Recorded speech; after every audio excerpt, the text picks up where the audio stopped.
کہ عمران خان کو مائنس کرنے سے معیشت کیسے ٹھیک ہو سکتی ہے؟ معاملہ تو ہمارا بدعنوانی کا ہے، ہماری بد کرداری کا ہے، ہمارا عدم اخلاص ہے، ہماری بدنیتی ہے، ہمارے ذاتی مفادات ہیں۔ کہ آپ دیکھیں کہ جنرل باجوہ کو جب ووٹ دینے کا مرحلہ تھا تو P M L N P T I سے بھی آگے نکل کر وہ ووٹ دینے کے لیے تیار تھی اور انہوں نے ووٹ دیا، تو اسی جنرل باجوہ کو دیا۔ کس طرح کے سیاستدان ہیں کہ پہلے احتساب پھر انتخاب، پہلے ریاست اور پھر سیاست۔ میں یہ نہیں سمجھتا کہ انتخابات سے معیشت بہتر ہو سکتی، لیکن کیا انتخابات کو ملتوی کرنے سے معیشت بہتر ہو سکتی ہے؟ یہ مجھے سمجھ نہیں آیا۔ بیلٹ پیپر پر عمران خان کا بلا نہیں ہونا چاہیے، بیلٹ پیپر پر عمران خان کی جماعت نہیں ہونی چاہیے، بیلٹ پیپر پر عمران خان کا حمایت یافتہ امیدوار نہیں ہونا چاہیے۔ بسم اللہ الرحمن الرحیم۔ آصف علی صاحب سے آج ہم پوچھیں گے میاں نواز شریف صاحب کے بدلتے ہوئے بیانیے کے بارے میں۔ پاکستان میں انتخابات کب ہونے جا رہے ہیں،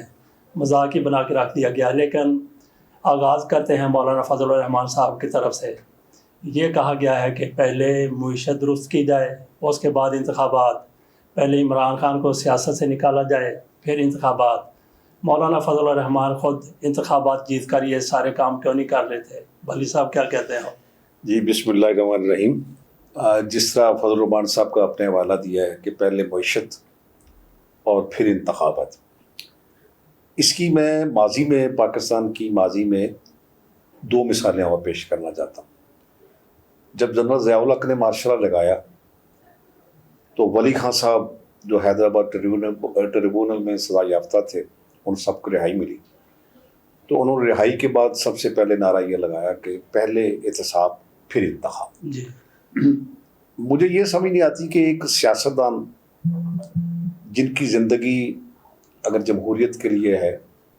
عوام کے سامنے جواب دہی، اور وہ عوام سے اپنی طاقت حاصل کرتے ہیں سیاستدان، ظاہر ہے وہ ڈکٹیٹر نہیں ہوتے، تو وہ انتخابات کے حوالے سے یہ کیسے کہہ دیتے ہیں کہ پہلے فلاں چیز اور پھر انتخابات؟ تو ولی خان صاحب نے اس وقت یہ نعرہ لگایا کہ پہلے احتساب پھر انتخاب۔ اس کے بعد ایک اور موقع آیا کہ جب طاہر القادری صاحب اور عمران خان صاحب 2014 میں نواز شریف کے خلاف ایک جتھا بنا کر اسلام آباد کی طرف نکلے، تو ان کا بھی نعرہ یہ تھا کہ پہلے ریاست پھر سیاست۔ اچھا، اس میں بھی ایک تضاد ہے کہ وہ خود سیاستدان ہے، ایک سیاسی جماعت کے سربراہ ہیں، جو وہ جلوس نکال رہے ہیں وہ بھی سیاستدان کے طور پر نکال رہے ہیں، لیکن نعرہ یہ ہے کہ پہلے ریاست اور پھر سیاست۔ حالانکہ ریاست اور سیاست یہ کوئی متضاد چیزیں تو نہیں، اسی طرح انتخابات اور معیشت یہ کوئی متضاد چیزیں تو نہیں۔ میں یہ نہیں سمجھتا کہ انتخابات سے معیشت بہتر ہو سکتی ہے، لیکن کیا انتخابات کو ملتوی کرنے سے معیشت بہتر ہو سکتی ہے؟ یہ مجھے سمجھ نہیں آتا، یعنی یہ فارمولہ مجھے سمجھ نہیں آتا۔ دوسرا، فضل الرحمان صاحب نے یہ بھی فرمایا ہے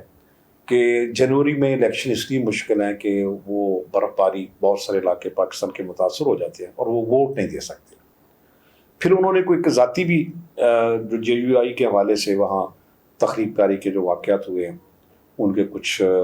پارٹی کے رہنما شہید بھی ہوئے ہیں، اس حوالے سے بھی انہوں نے کہا۔ تو یہ ساری چیزیں اگر وہ دو تین جو بھی وہ اپنا موقع پیش کرتے ہیں، اگر الیکشن کو پوسٹ پون کرنے کے حوالے سے ہے، تو مجھے یہ سمجھ نہیں آتی کہ یہ الیکشن پوسٹ پون ہونے سے ان کے کون سے مسائل حل ہوتے ہیں۔ اگر میں اپنے طور پر کوئی رائے دوں گا تو وہ میں صرف یہ سمجھتا ہوں کہ وہ خود انتخابات کا سامنا کرنے کے لیے تیار نہیں ہے، عوام کا سامنا کرنے کے لیے تیار نہیں ہے، کیونکہ اس سے جڑی ہوئی بات وہ یہ کہتے ہیں کہ عمران خان کو بھی سیاست سے نکالا جائے، یا ان کی جماعت جو ہے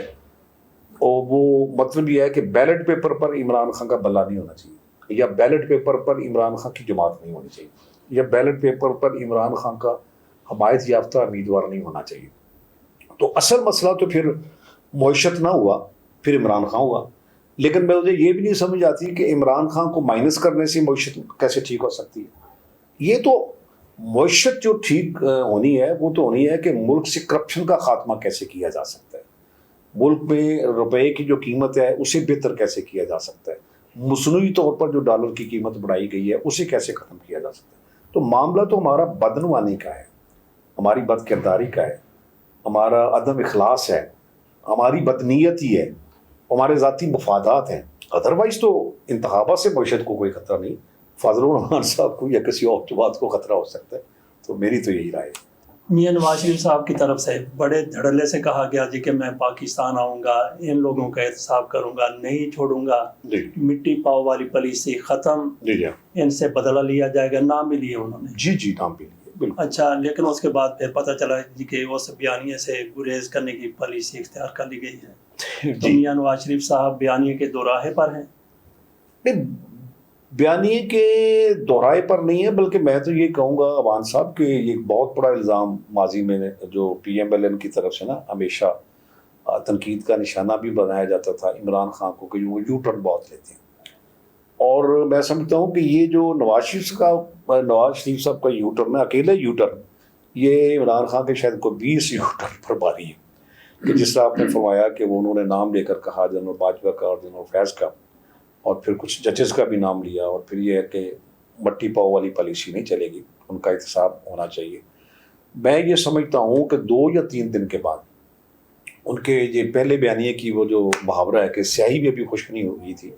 تو مٹی تو انہوں نے خود ڈال دی، مطلب مٹی پانے کی پالیسی جو وہ کہتے ہیں نہیں چلے گی تو مٹی تو انہوں نے ڈال دی ہے، اور یہ بہت تکلیف دہ بات ہے۔ پہلی بات تو یہ ہے کہ ہمارا ایک صحافی کی حیثیت سے یا پاکستان کے ایک شہری کی حیثیت سے ہمارا کوئی ذاتی کوئی ایجنڈا تو نہیں ہے کہ ہم ان پر کوئی تنقید کریں، لیکن ان کو خود اپنی اداؤں پہ غور کرنا ہوگا کہ وہ 4 سال سے پاکستان سے باہر ہیں، 4 سال سے انہوں نے بہت کچھ سوچا ہوگا، پاکستان کے لیے فکر مند ہوں گے اپنے انداز میں، انہوں نے پاکستان کے لیے بڑی تیاری کی ہوگی 4 سال تک، تو 4 سال سوچ سمجھ کر جو بیانیاں انہوں نے سامنے لائے کہ ان کا احتساب ہونا چاہیے۔ اگر 4 سال کی وہ ساری سوچ بچار کے بعد جو ان کا ذہن بنا کہ اس طرح ملک بہتر ہو سکتا ہے تو اس کو تو انہوں نے خود ختم کر دیا۔ اس کا مطلب ہے کہ ان کا ایجنڈا نہ تو احتساب ہے، نہ کوئی کسی کے خلاف وہ ہے کارروائی، وہ جو قانونی سطح پر ہونی چاہیے۔ اور ویسے بھی اپنا عوان صاحب جب بات کھلتی ہے نا،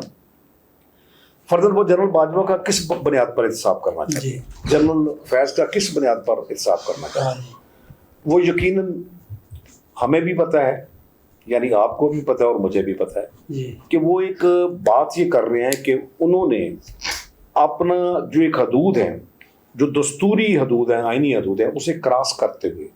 عمران خان کو اقتدار میں لانے کے لیے ہر غیر آئینی طریقہ کار اختیار کیا، اور انہوں نے عدالتوں کو بھی استعمال کیا اور نواز شریف صاحب کی حکومت کو چلتا کیا، اور اس کے جگہ عمران خان کا راستہ بھی ہموار کیا، اور پھر الیکشن میں بھی انہوں نے جس انداز میں۔ اب یہ ہے کہ یہ ان کے چارجز غلط نہیں ہیں، میں اس سے مکمل اتفاق کرتا ہوں، لیکن حیرت انگیز بات ہے کہ یہ ماضی کے حوالے سے تو وہ کہتے ہیں کہ اگر وہ ماضی میں کسی جرنیل نے ان کے خلاف اپنی اس غیر آئینی مطلب آئین کے حدود سے باہر نکل کر اپنی طاقت کو ان کے خلاف استعمال کیا تو اس پہ وہ معترض ہے، لیکن بڑی تکلیف دہ بات ہے کہ یہی طاقت اگر ان کے حق میں استعمال ہو اس پہ انہیں کوئی اعتراض نہیں ہے۔ کس کو نہیں پتا کہ جنرل باجوہ اور فیض صاحب عمران خان کو اقتدار میں لائے تھے، اور پھر کس کو نہیں یہ پتا کہ عمران خان کو اقتدار سے محروم کرنے والے بھی وہ تھے۔ یعنی یہ جو عدم اعتماد کی تحریک ہے، 20 دفعہ مسلم لیگ نون کی اعلیٰ لیڈرشپ نے کہا کہ پاکستان میں کبھی بھی وہ یہ اپنا عدم اعتماد کی تحریک نہیں کامیاب ہو سکتی جب تک اس کی بیکنگ اسٹیبلشمنٹ نہ کرے، اور جب عدم اعتماد کی تحریک کامیاب ہوئی تو یہ ثابت ہو گیا ان کے اپنے کہنے کے مطابق کہ اب اسٹیبلشمنٹ کی انہیں سہولت وہ موجود تھی، وہ پوری اسٹرینتھ موجود تھی، پھر وہ عدم اعتماد کی تحریک، یعنی عمران خان کو اقتدار میں لانا وہ جو ان کا ایکٹ تھا وہ بالکل غلط تھا۔ پھر جس طریقے سے اسے الگ کیا گیا اور شہباز شریف صاحب کو اور یہ 10-11 جماعتوں کے اقتدار میں لایا گیا، وہ بھی بالکل اسی طرح لایا گیا۔ ان کے جو دیے ہوئے بندے تھے، دی ہوئی جماعتیں تھیں جن کے وہ باپ کہلاتے ہیں، وہ انہوں نے عمران خان کو دیے، اور جب چاہا وہ پھر ادھر دے دیے۔ اور میں یہ کہنا چاہتا ہوں کہ نواز شریف صاحب ان کے اس جرم کو تو اجاگر کر رہے ہیں جو ان کے خلاف استعمال ہوا، لیکن ان کے اس جرم کو وہ اجاگر نہیں کر رہے جو ان کے بھائی کے اقتدار میں یا وزارت عظمیٰ، جس وزارت عظمیٰ کی انہوں نے خود اظہار ہے، وہ وزارت عظمیٰ بھی انہیں نواز شریف کی کنسنٹ سے ملی، وہ پوری طرح شامل تھے۔ اور پھر یہ ہے کہ آپ اتنا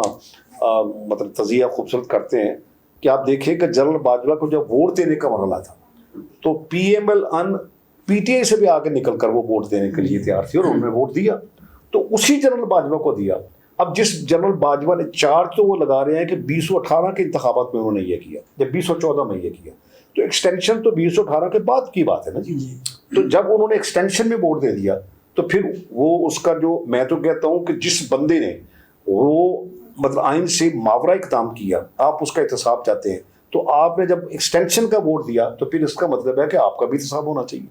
مطلب کہ کس طرح کے سیاستدان ہیں۔ اور میں بات اس پر آنا چاہتا ہوں جو آپ نے سوال کیا ہے کہ 2-3 دن کے اندر ان کا جو بیانیہ ہے، دہرائے پر کیا کرنا ہے، انہوں نے تو خود اپنے بیانیہ کو مذاق بڑھا دیا۔ اب وہ مطلب دہرایا تو یہ ہے کہ پھر شاید دوبارہ بھی اس پر آ سکتے ہیں، نہیں وہ تو مطلب پتہ نہیں کتنے منٹ ترنے کے بعد کہتے ہوں گے یہ سلپ آف ٹنگ ہے شاید، تو جناب وہ انہوں نے تو اپنے بیانیہ کی خود ہی دھجیاں اڑا دی۔ اچھا، ہم نے یہ سنا ہے جی کہ پاکستان میں حکومت کرنا یا کہیں بھی حکومت کرنا یہ سیاستدانوں کا اختیار ہے، جی جی ان کا حق بنتا ہے جی تو اس کے لیے پھر انتخابات ہوتے ہیں۔ مولانا فضل الرحمان ایک تو انتخابات سے جی راہ فرار اختیار کر رہے ہیں، جی جی تو دوسرا یہ کیا ایسا ممکن ہو سکتا ہے کہ سیاستدان حکومت نہ کریں، کچھ اور لوگ حکومت کرنے آ جائیں؟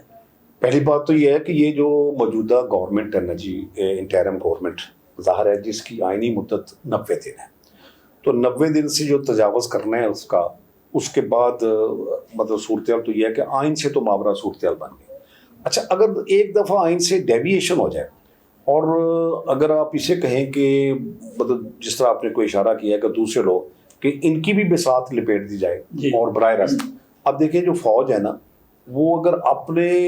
تجزیے کے مطابق اپنا جو ان کا تھنک ٹینک ہے اس کے مطابق اگر یہ سوچیں کہ بھئی مارشاء اللہ یا براہ راست مطلب فوجی حکومت جو ہے وہ لانا، اس کے ہم مکمل نہیں ہو سکتے، یا ملک کی معیشت کا یہ حال ہے کہ اگر ہم آئے تو اگر یہ ہم سے سنبھالی نہ گئی تو یہ ہماری ایک ناکامی ہوگی، ملک کی ناکامی تو ہے ہی، لیکن وہ ان کی جو سوچ ہے وہ کوئی رکاوٹ نہ بن جائے۔ ادروائز جس طرح کہ یہ سیاستدان خود عوان صاحب یہ کہہ رہے ہیں کہ پہلے معیشت پھر انتخابات، تو انتخابات تو ایک آئینی بھی تقاضا ہے نا، جیسا آپ نے فرمایا ہے سیاستدان نہیں، آئین کا بھی تقاضا ہے نا۔ تو جب آئین کے تقاضوں اور آئین کے واضح احکامات کے خلاف آپ مطالبات پیش کر رہے ہیں تو آپ تو ان کو دعوت دے رہے ہیں، مزاحمت کون کرے گا؟ یعنی میں تو کہتا ہوں کہ اس وقت کوئی یہ نواز شریف کی حکومت کو جب انہوں نے چلتا کیا 99 میں، اس وقت کوئی مزاحمت نہیں تھی، 2/3 میجارٹی، وہ مزاحمت نہیں، تو اس وقت تو کوئی آئینی الیکٹڈ گورنمنٹ نہیں ہے نا، کوئی الیکٹڈ گورنمنٹ نہیں ہے۔ اور جو عمران خان ہے ان کی جماعت کی جو صورتحال ہے وہ بھی آپ کے سامنے ہے، ایک ہی جماعت کو ٹارگٹ بنایا جا رہا ہے، باقی تو وہ خود ہیں کہ جو در پردہ نہیں بلکہ کھل کر کہتے ہیں کہ فوج ایسے الیکشن کرائے۔ جب یہ کہا جاتا ہے کہ عمران خان کو نہیں ہونا چاہیے تو وہ یہ کہہ رہے ہیں کہ وہ مقتدر حلقے، طاقتور حلقے، ہم نہیں بھی فوج کا نام استعمال کرتے، مقتدر حلقے، طاقتور حلقے، اسٹیبلشمنٹ ایسے انتخابات کرائے جس میں ہمیں 2/3 میجارٹی میں، جی، یا ویسے تو 2/3 میجارٹی چاہتے ہیں، لیکن وہ ویسے تو میں یہ بھی کہتا ہوں کہ اگر یہ 2/3 میجارٹی ان کو مل بھی جائے، کیا یہ ان مقتدر حلقوں کے بغیر جو ان کو اقتدار میں لاتے ہیں ان کی اجازت کے بغیر آئین میں کوئی ترمیم کر سکتے ہیں؟ یعنی آئین میں تو ترمیم پھر بھی وہ، یہ تو سینٹ کا الیکشن ہو تو بندے ہاتھ کھڑے کر کر جس کو کہتے ہیں کہ میں ان کے ساتھ ہوں، تو ووٹ دیتے ہوئے اس کے ووٹ کم ہو جاتے ہیں جس کے حق میں ہاتھ کھڑے کیے ہو، تو مقتدر حلقے تو یہ کروا سکتے ہیں۔ تو یہ آصف علی صاحب، ایک انتخابات وہ ہونے تھے 90 روز میں، جی، خیبر پی کے والے اور پنجاب والے وہ گئے، اب یہ انتخابات ہے 90 روز میں، یہ گئے۔ اچھا، یہ یہاں پہ 2 سوال ہیں آپ سے۔ ایک تو یہ ہے کہ آپ کو اپنے تجربے کی بنیاد پر یہ کیا انتخابات جنوری میں بھی ہوتے ہوئے، فروری میں ہوتے ہوئے نظر آ رہے ہیں؟ جی۔ دوسرا یہ حلقہ بندیوں والا، یہ بھی انہوں نے کیا معاملہ اٹھا لیا؟ عوان صاحب، یہ جو آپ نے سوال کیا نا کہ انتخابات ہوتے نظر آ رہے ہیں، تو میں اعتزاز احسن کا ایک یہاں کوٹیشن ہی پیش کرنا چاہتا ہوں کہ وہ کہتے ہیں کہ پاکستان کی سیاست کے حوالے سے پورے تیقن سے جو بات یا اپنے آپ تجزیے بھی اگر بات کرتے ہیں تو وہ ماضی کے حوالے سے یا ماضی کے بارے میں تو کی جا سکتی ہے، مستقبل کے بارے میں نہیں کی جا سکتی۔ اچھا، اصل میں تو یہ بات اعتزاز احسن کی نہیں ہے، میرا ذاتی نقطہ نظر بھی یہ ہے کہ یہاں پاکستان میں کبھی بھی آپ یہ نہیں کہہ سکتے کہ 2+2 4، یہاں 2+2 5 بھی ہو سکتے ہیں، 7 بھی ہو سکتے ہیں، اور 2+2 3 بھی ہو سکتے ہیں، کہ اب یہ دیکھیں کہ کبھی یہ مطلب اگر تو آئین کو پیش نظر رکھا جائے تو یہ سوال بھی نہیں اٹھایا جانا چاہیے کہ کیا 90 دن کے اندر انتخابات ہوں گے،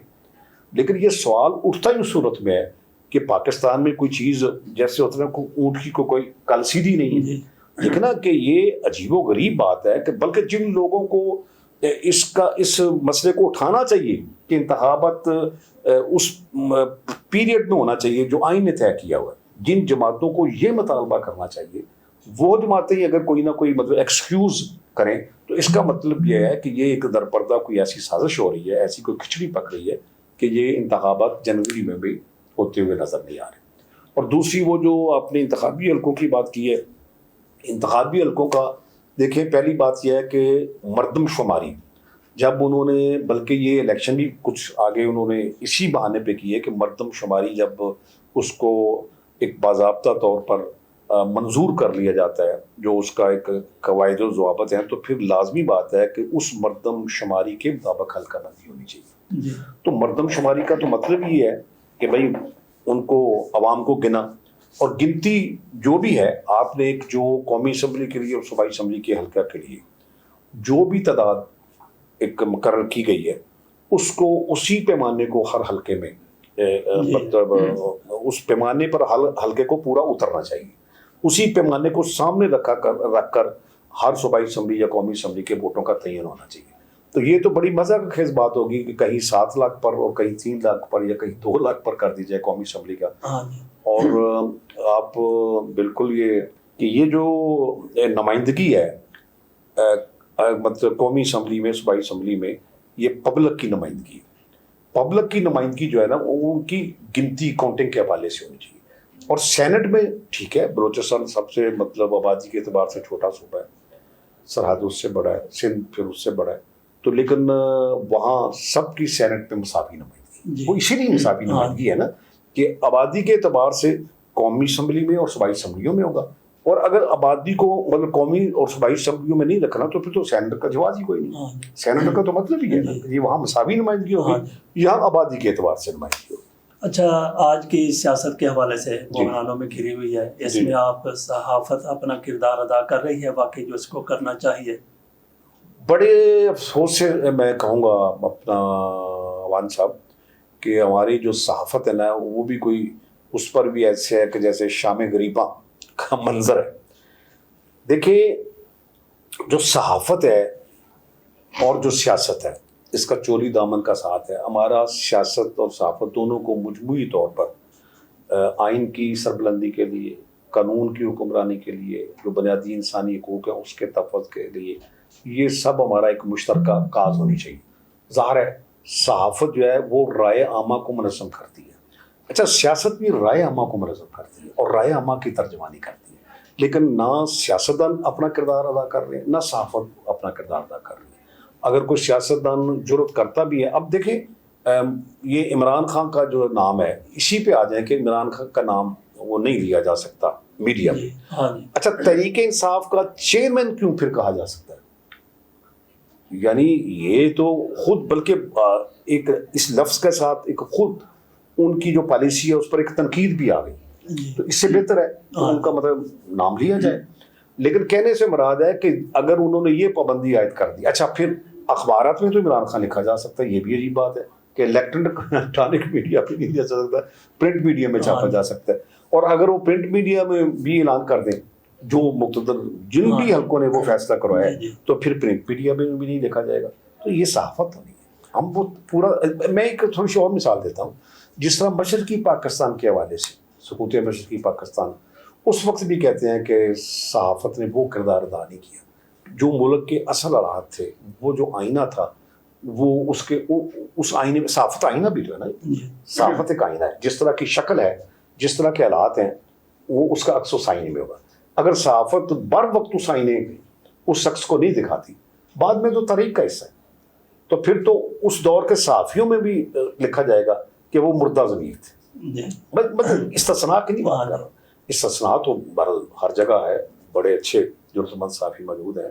لیکن میرا مطلب ہے کہ جو میٹر کرتے ہیں بڑے بڑے مطلب اداروں میں، وہ مرکزی طور پر ان کے پروگرام کو بڑا سنا جاتا ہے، تو ان کو جس طرح قوم کی رہنمائی کرنی چاہیے میرا خیال ہے، تو وہ فقدان پائے جاتے ہیں۔ بہت شکریہ. بڑی مہربانی ہے.